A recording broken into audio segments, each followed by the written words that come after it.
Hey, Chris, thanks for coming out. Tell me a little bit about what you thought about the course since this was the first time. What would you recommend to folks, tires, and as far as just the effort on this course?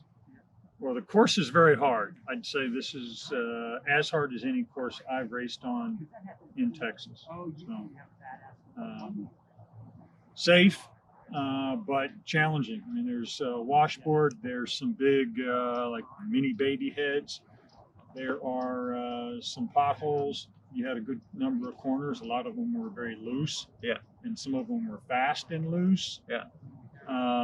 Tire-wise, I'm still using Panda Racer Gravel Kings because they're just the gold standard. I mean, everything has to compare to it. You can't win if you don't finish. True. And I think today we had a number of people flat out. So correct. One out of the winning break and one out of the chase flatted out.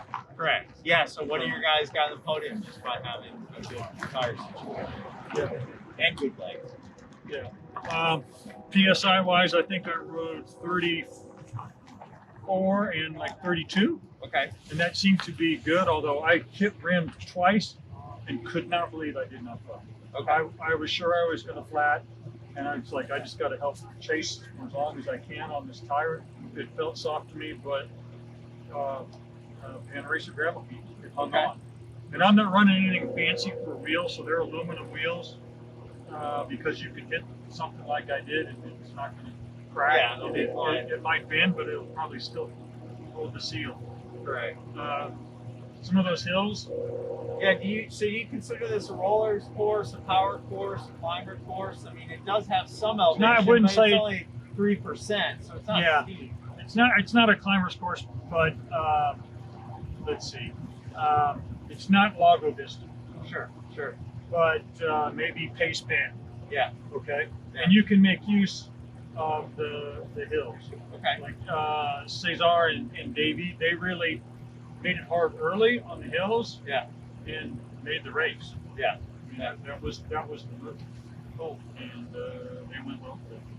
Hey, thanks again for coming out. Yeah. And thanks for, just coaching everybody and then racing hard and bringing home some wins too. I mean, yeah, one of the riders I coached won the Masters race. Yeah. Joe won that. That was nice to see. I got to see him do his sprint. He cramped in the middle of it, I think, and sat down and looked back, and the guy was still coming, so he had to stand up and go again. I kind of laughed, but he's a tough guy, and he gutted it out. His win. So there you go. Yeah, I was saying as a coach, maybe you should tell guys to lay off Instagram until they bring home a win. You know, I know there's a lot of talk out there about bike racing. It's good to see guys actually come home and race. Yeah, well, and it's nice to have a race to do. So yeah, thanks for putting the race on. Yeah, no, I appreciate it. And I feel like it was totally safe. We're out here in the middle of nowhere, and yeah, and I think the other thing too is we built some good rapport with the community. We came out here, we did a trash pickup, and donated money to the scholarship fund here. So I think we're doing a really good job at being ambassadors of the sport and trying to get some good stuff going. Yeah, for sure. Cool. Thanks again. Okay, safe travels. Thank you, Dennis.